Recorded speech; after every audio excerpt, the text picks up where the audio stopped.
Today on episode number 460 of the Teaching in Higher Ed podcast, Well-Being and Social Justice with Dr. Roxanne Donovan. Welcome to this episode of Teaching in Higher Ed. I'm Bonnie Stahoviak, and this is the space where we explore the art and science of being more effective at facilitating learning. We also share ways to improve our productivity approaches so we can have more peace in our lives and be even more present for our students.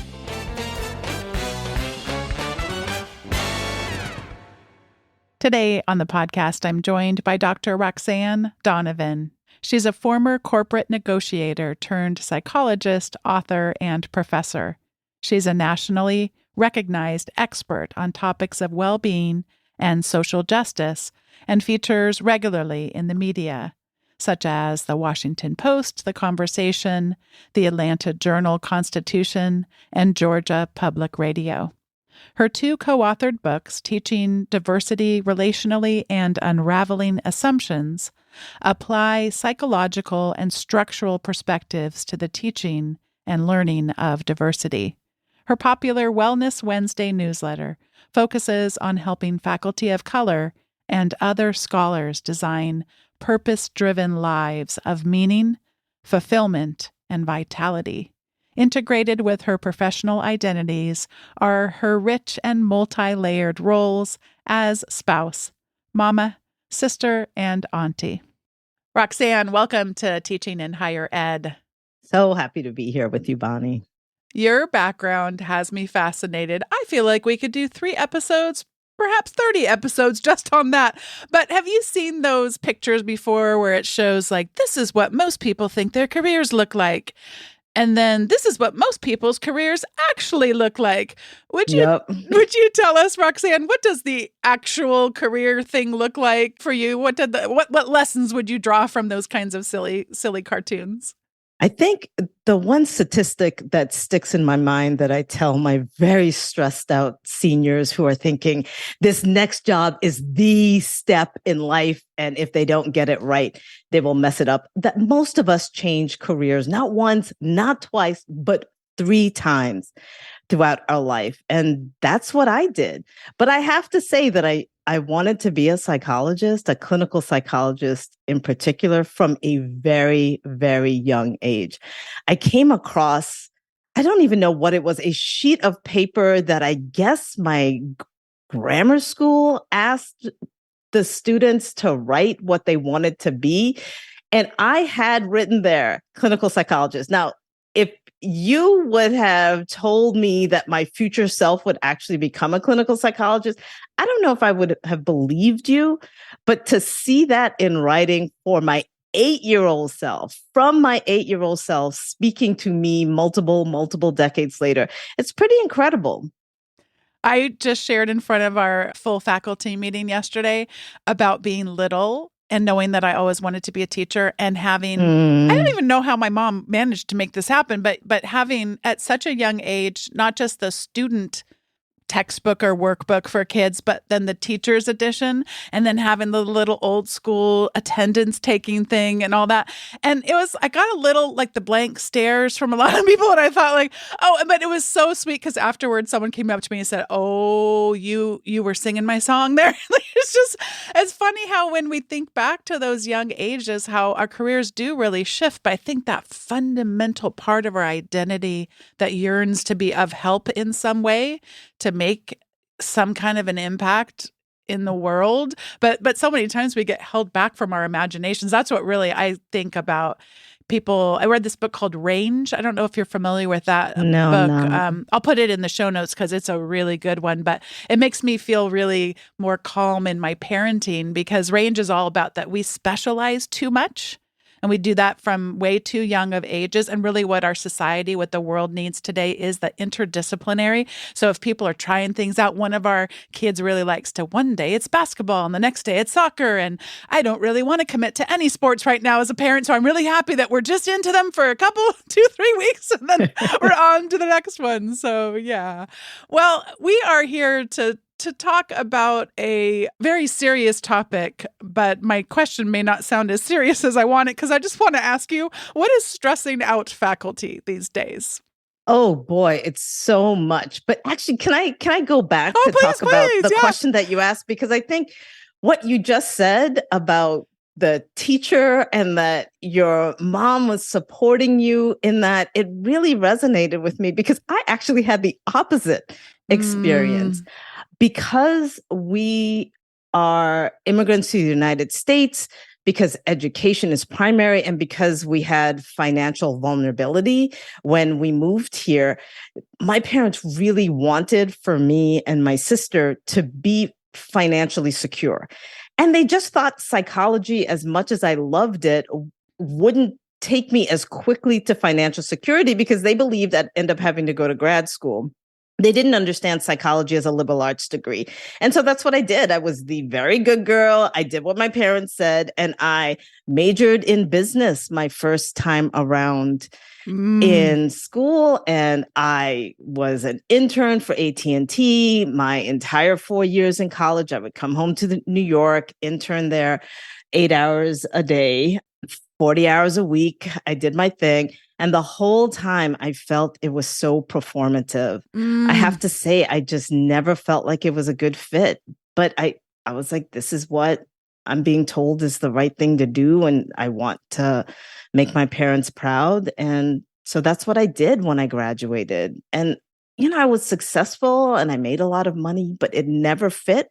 And by a series of happenstance that I would never tell my students, like, this is the way you find yourself to being in graduate school for clinical psychology, just happenstance, some amazing mentors along the way.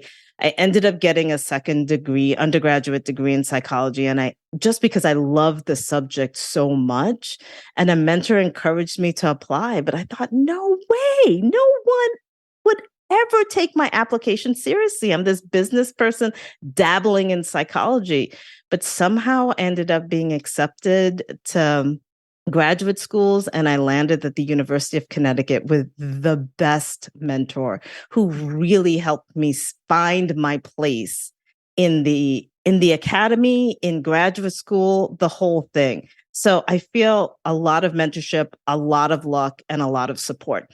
So how does this relate to your question about what's stressing faculty out?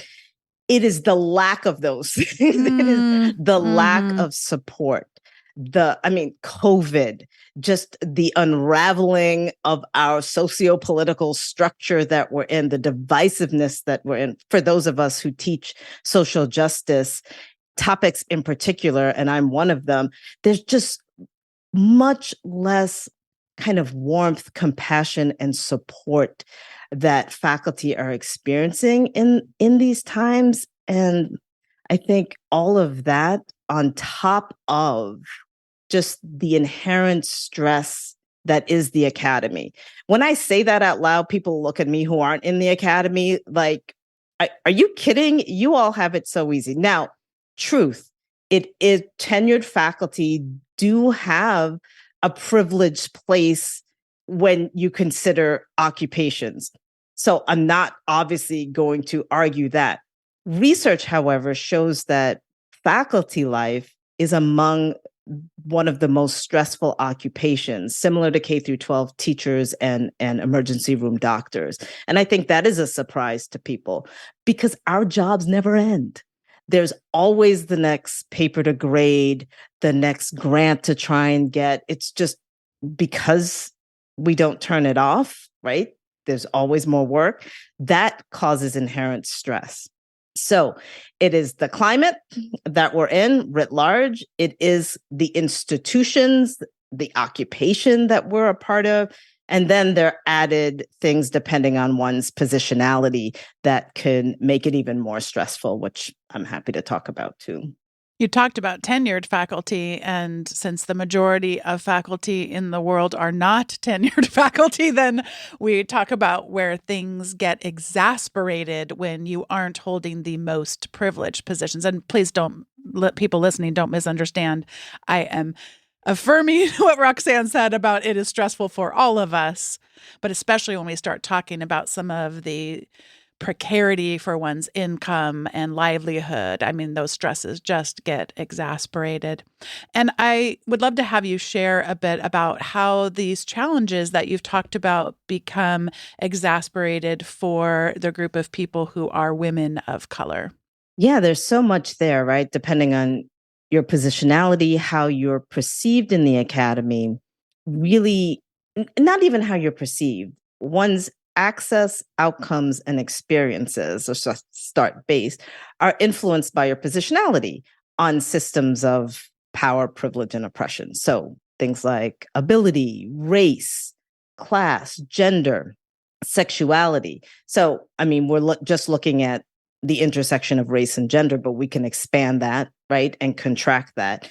But for women of color faculty, there's an incredible amount of research to suggest that we experience more stress in the academy, especially if we're teaching on subjects of social justice, but writ large, because students, we don't meet the mythical norm of a professor, right? And the mythical norm of a professor is a white, straight, cis male that has access to middle class privilege. And so the further you are away from that mythical norm, the more friction, the more stress you will experience, because students just don't expect when you show up to the classroom that you're in a position of authority. And so unconsciously, resistance can come up. And I'll just give you some kind of examples of what that's like on even a smaller scale. We're not even talking about policies and procedures that don't necessarily recognize this extra stress. So when I was first in the classroom as a professor, nervous about whether or not students would take me seriously, I had multiple experiences of when I'm standing at the lectern in the first class, students coming up to me and asking where the professor is, because I'm not what they envision a professor to be.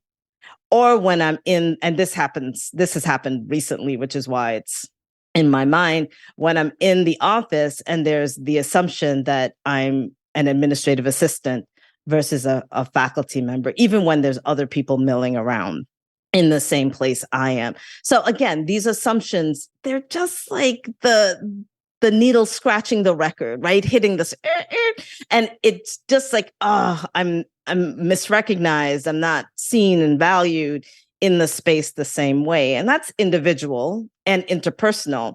But part of what I teach and what I'm really passionate about is transformative education, which moves us from kind of this individual and interpersonal ways of looking at stress, at experiences of discrimination and bias, and brings it up to kind of looking at what are the systems, the institutions, and the structures, how do they impact our access outcomes and experiences? So how are policies inequitable? How are procedures and practices making equity harder to achieve? And those are the kind of things that I'm really, really interested in, which is why I work a lot. I coach faculty of color toward finding success, towards finding joy in the academy. Yes, I believe it is possible to find joy in the academy, even in the face of these systemic and institutional forces. Like, how do you do that? Not only from a policy and procedural perspective, but how do you kind of walk the line between understanding that we don't have full self-determination, right? Even though self-help spaces make us believe that we do, and that you have some but not all, right? So that you have agency, even if it's not endless agency. How do you walk that line between giving up your power, right? Because all of us have spheres of power and agency, even when we don't feel that way, but not ignore the systemic and institutional forces that can make it hard for us to live the way that we want to, be healthy and be well, not only in the academy, but in the world. You mentioned about policies being inequitable, procedures and practices. What are a few examples that come to mind for you that we might see in our own universities? Well, just as an example, women are more likely to do household labor than men.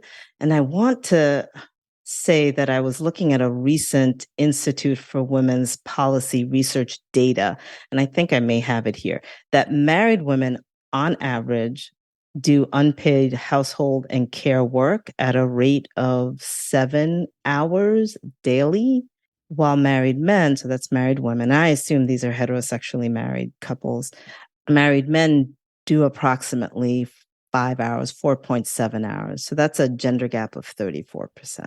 So if you think about the second shift, as it's called, so women are working, let's say they're faculty, right? And they're working at their faculty jobs. They come home, they work an additional 7 hours, right? Where do they have space for self-care, right? This is a cultural, social norm, right? The expectation that women will do more unpaid household and care labor. So if it is that we are expected, let's say tenure track people are expected to do research and teaching and grade and do all of those things, right?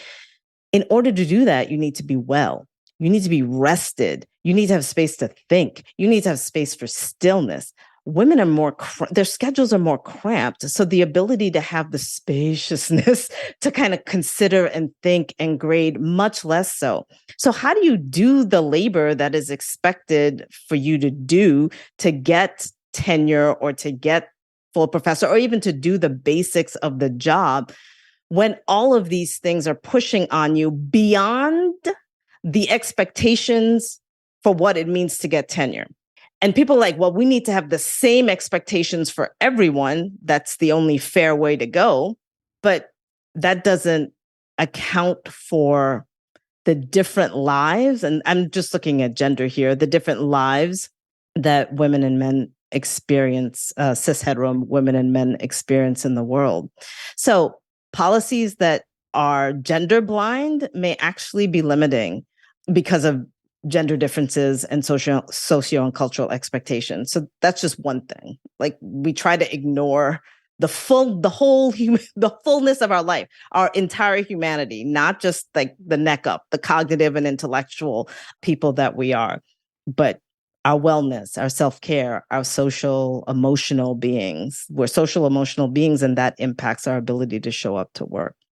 And of course, with COVID, so much of what you've said and some of the things happening in our nation, I mean, just it was already bad, already bad. And then it's just, I think so much about, this is going to be a really random reference I'm probably never going to be able to find, but there was a photo that went viral of it's not funny, but sometimes you just have to laugh because it's like you're going to cry otherwise. And yes, I am paraphrasing a part of the Indigo Girls, a concert that they gave.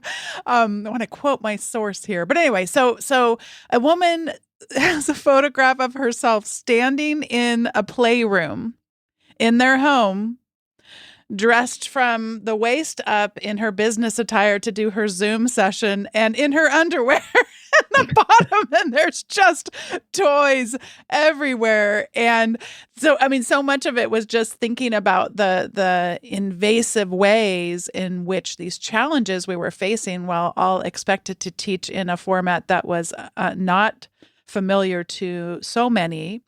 And then here, please come into my home and see everything that is going on, or have there be, ways we try to hide it. So talk a little bit more then about the aspect of the intersectional identity for women of color and the ways that these gender blind policies and some of the other challenges and stressors. What are some other slices where you see those challenges really getting exasperated for that group?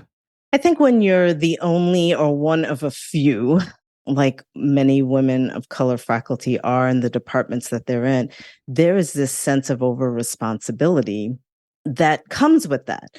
Many of us were in spaces where we were not mentored or valued, or we were one of a few, and we don't want that for our students. And so we feel this extra drive, extra pull to show up, to not only change the structures and systems to be more equitable. So we're on the DEI committees. Well, we're asked repeatedly to be on these DEI committees, and then we feel pulled to show up. But then we also want to show up for our students. And this is extra labor. So I was just in my annual review, and one of my chairs, I'm jointly appointed, so I have two chairs, and one of my chairs said to me, there's so much service that you do because students seek you out. And it is true, students of color seek me out because they don't see a lot of faculty of color in the spaces that they're in, or women of color faculty, so they seek me out. And they were trying to brainstorm with me ways of reducing service. And I just thought, well, and I teach this stuff about over responsibility, but I'm sitting there thinking, well, I'm not going to give up the faculty of color group that I lead at my institution. It's a well-being group that I started and I have continued to lead. I don't want to not do the mentorship that I do with my women of color faculty and other women of color students and other historically excluded students. And, as they're talking, there's this calculus in my head that how could I not? And the subtext of that, right, is that I'm in a system that under resources faculty and students of color and other historically excluded folks. And if I were in a space that had enough support for all of these groups, I wouldn't have to feel over responsible. I'd be like, oh, they've got it. It does not have to be me. So you see how this intersectionality can create the stress of the tension, I should say, is a better way of putting it, the tension between showing up and stepping back. And so when I'm thinking about these things, I'm truly thinking, if not me, then who will do it?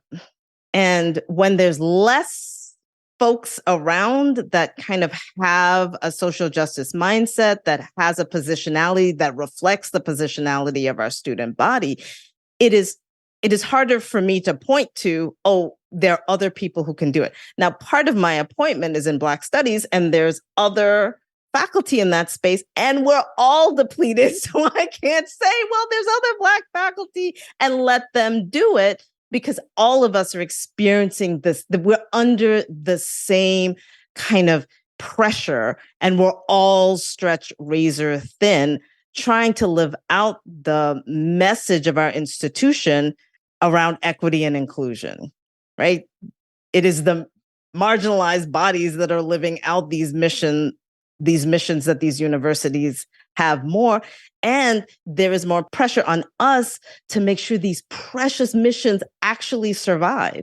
Because the more we're able to show up in these spaces, the more we create an opening for historically minoritized and marginalized and excluded students, right? And for many of us, that's why we became academics. So the pressure can feel like maybe I can just say no, because that's the advice I get all the time, right? And that's the advice the folks that I work with get all the time. Just say no. But the subtle message in that is that it's your fault that you're overworked and depleted and that you're not showing up for your own family. And I want to complicate that. That's not true. Like, we're always in conversation. Any action that we make, any decision that we make is always in conversation with the structures and systems that impact how we think and how we show up in the world and our experiences. So that was a long answer, but clearly I'm very passionate about this. Yeah, that whole idea of saying no, I have dabbled around in that. In fact, talked about it on this podcast, recommended articles, which were by white men, by the way, about how to get better at it. And it doesn't mean that we don't benefit, I think, from learning some tools and resources, since as women, we've been socialized to say yes. But I understand from what you are saying that the saying no, if that healthy practice of setting boundaries like that were to be the only thing we relied on, then we are attempting to take away that sense of purpose, calling, in terms of why the work's being done, why those institutions exist in the first place, at least so they state why they exist in the first place. And so now we get to the cheerful part of today's conversation. Can I just say what you just said? Yes, to everything that you just said about the importance of setting boundaries, but setting boundaries in a decontextualized space. So I hear all the time, no is a complete sentence. And yes, that is true.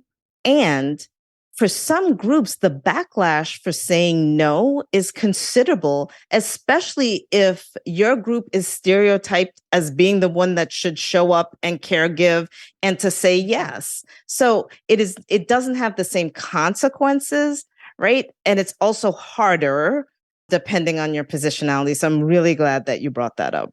Yeah. Thank you. So coping strategies. What now? What can be done, I suspect, on an individual and on a collective approach for addressing some of these challenges, some of these stressors? So I always like to start with the structure and the systems because that goes beyond the individual, right?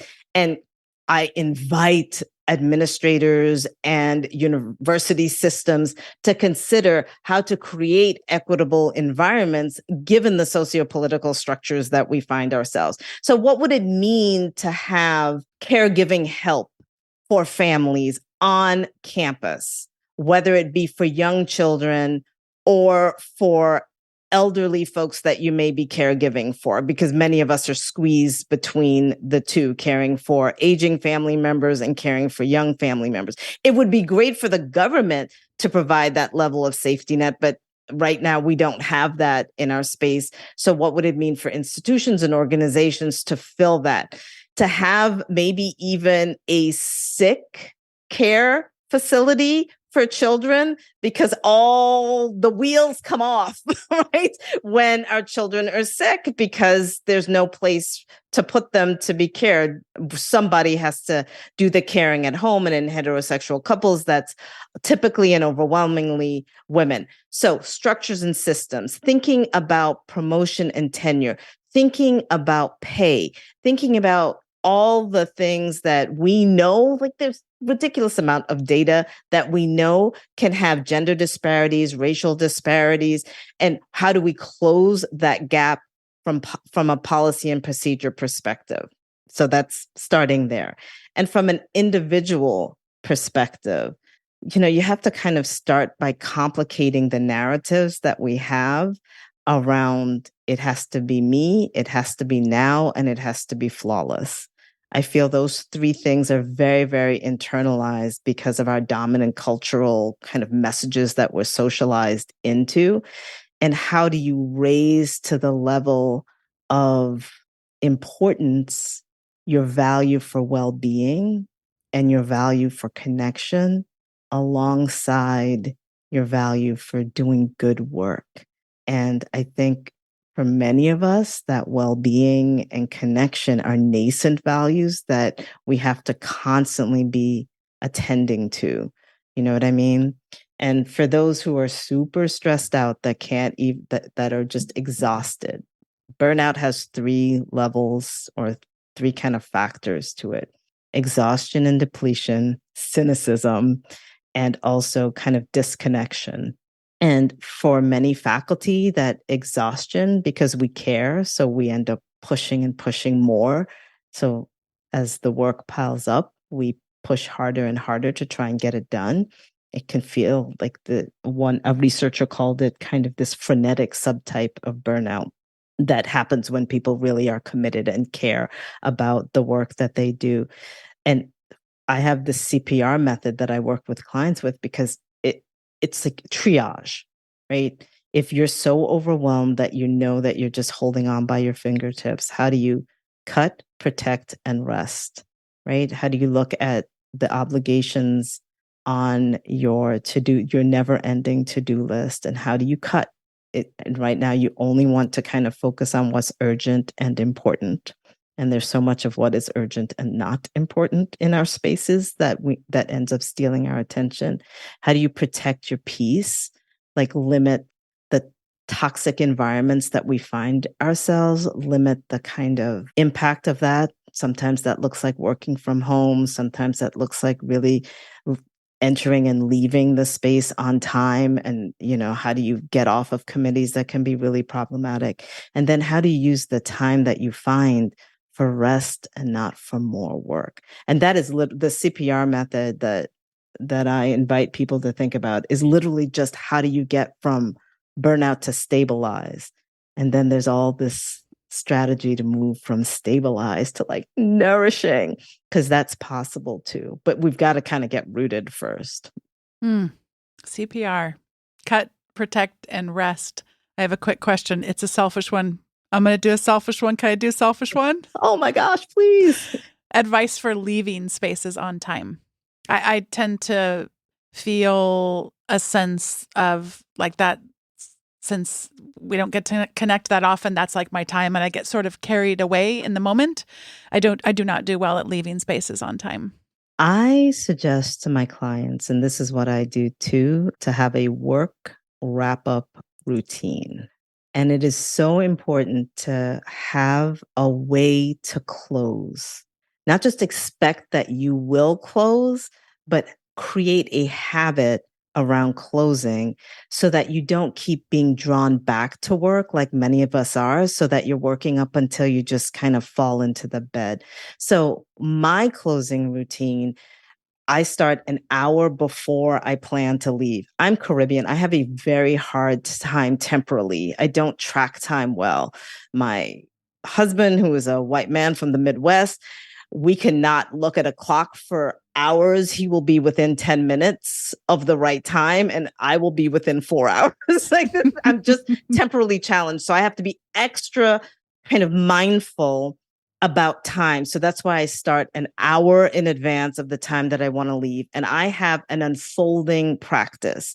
I check my email because I don't want that hovering. I make sure that I answer whatever is super important and then put on my to-do list the other things that are necessary. I do a reflection. How did I do with the goals that I'd set for myself? And I usually only have 3 main things that I want to hit. And so I assess where I am with that. I reset my space. Research has shown if you reset your space to be available for you for the next day, it can help you enter into work more easily. And then I walk. Like I need to actually move, right? To kind of get that energy out and to close the loop for me on work so that it's not bouncing around in my head and drawing me back. And so I invite all of the people that I work with to have a work wrap-up routine that is helpful. Now, Bonnie, you mentioned that you may actually be doing connection time. So if it's a meeting or if it's something like that, so instead of fighting it, how about you create time? So if the meeting is 2 hours, you give yourself 30 minutes of slack afterwards to connect, because there may be something really important in that connection that is nourishing to you. So I would invite you not to fight it, but to lean into it and prepare for it, because it will make you a better person and a more efficient worker and a better human at the end of the day if you give yourself what you need. And we all need connection. And some of us need more of it than others, but we all need more of it right now after the last 3 years that we've had. So glad I asked. I'm happy with my selfishness, and I think many of our listeners are going to be happy with that last little bit there. This is the time in the show where we get to share our recommendations, and many times my recommendations don't relate to what we're talking about. Roxanne, I am delighted with how much today's recommendation is an echo of so much of what you just shared. I also do not like to recommend things that I have not actually finished reading or listening to or whatever. So I have a little bit of a warning here. I am going to recommend an interview by prior guest, author, spoken word poet, absolute brilliant man, Clint Smith, And it's like the chocolate and the peanut butter thing in terms of desserts. So you get Clint Smith interviewing Ross Gay, poet, English professor, beautiful writer, about Ross Gay's new book, Inciting Joy. And I, after listening to said interview, instantly went to go purchase the ebook, which, spoiler alert, I can already tell you I will be recommending in the future.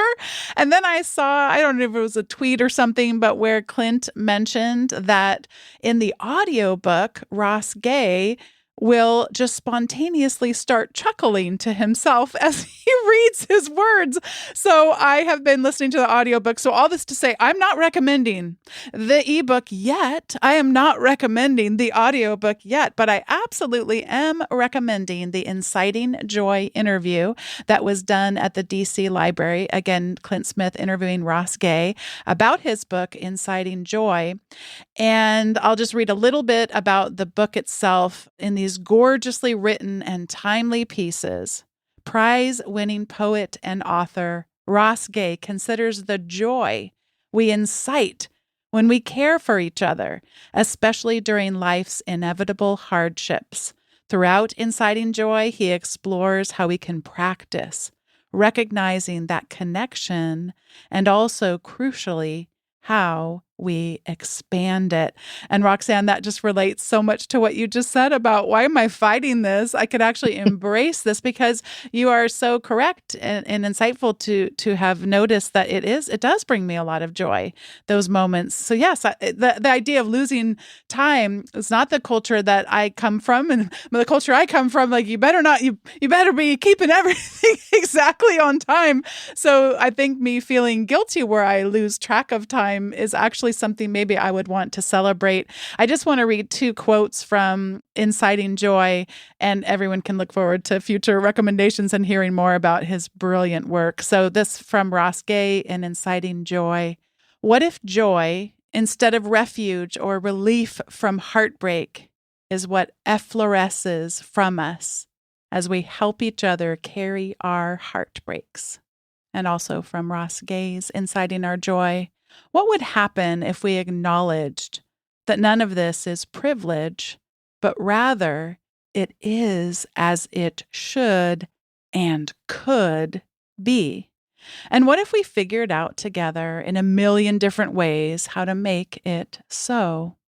Or, to say another way, rather than cursing the darkness, what if we planted some seeds? Those are my recommendations for today. And Roxanne, I'd like to pass it over to you for yours. You just gave me some goosebumps. Oh my gosh. I got to read whatever you're reading. Okay. Oh, it's so good. It's so good. You got to hear him read whatever. Good. The audiobook, you got to do it. You got to do it. So good. Thank you for that. All right. Couple of books that I am just in love with. Bell Hooks, Teaching to Transgress, Education as the Practice of Freedom. Yes, my entire way of teaching has been deeply, in my Black feminist praxis period, has been deeply influenced by Bell Hooks. I am reading, almost done now, with Caroline Perez's Invisible Women, Data Bias in a World Designed for Men. And it's hilarious. Okay, this is really heavy. But she's talking about how snowplows and the path that snowplows take is gendered. And I mean, it's from a variety of perspectives that you would not believe. I'm going to include this book in my Psychology of Gender class because it is so good at the way that it kind of pulls and pulls and pulls on the thread of sexism in creative ways until the data just is screaming in your head. And I love it. Presumed Incompetent 1 and 2, Race, Class, Power, and Resistance of Women in Academia, a beautiful edited volume. And for those of you who are part of historically excluded groups, and it can be crazy making to be in those spaces and to think, am I doing something wrong? Is this racism? Is this gendered racism? And just to never know, to hear the voices of other people reflect back to you experiences that you've had questions about. It has made me feel deeply seen. And few books, I think, have the ability to do that when you're part of a historically excluded and minoritized space. This one does. My very dear friend, Liz Romer and Sue Orsillo, they are clinical psychologists. They have a fantastic book called Worry Less, Live More, The Mindful Way Through Anxiety Workbook. And I just can't recommend that enough if you're just in this place of wanting to live a fuller life. This is the guide to help you get there.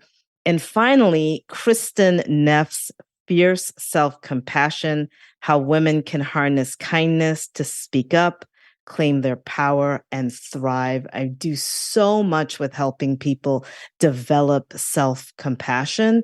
And this book is my go-to, my recommendation when you're trying to be on a journey to kind of turn down the volume of the inner critic, the nasty narrator, and turn up the volume on something that is just gentler and more loving.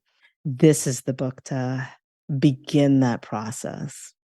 Roxanne Donovan, I am so glad to have been connected with you by Becca Price. I didn't mention that earlier, that Becca is the goodness that just keeps on giving. Because not only has she come on the show, but also what a wonderful connection to have made. What a joy it was to talk with you today and to learn from you. And just thank you for your generosity in coming on Teaching in Higher Ed. Such a delight, Bonnie. Thank you. Such a joy today to get to talk to Roxanne Donovan. Thank you so much for coming on the episode, and thanks to each one of you for listening. Today's episode was produced by me, Bonnie Stachowiak. It was edited by the ever-talented Andrew Kroger. Podcast production support was provided by the amazing Sierra Smith. And if you have yet to sign up for the weekly update from Teaching in Higher Ed, you can get the show notes automatically sent to you in your inbox, along with some other goodies that don't show up in the main podcast show notes. So head on over to teachinginhighered.com/subscribe, and you can sign up and receive those emails. Thanks for listening, and I'll see you next time on Teaching in Higher Ed.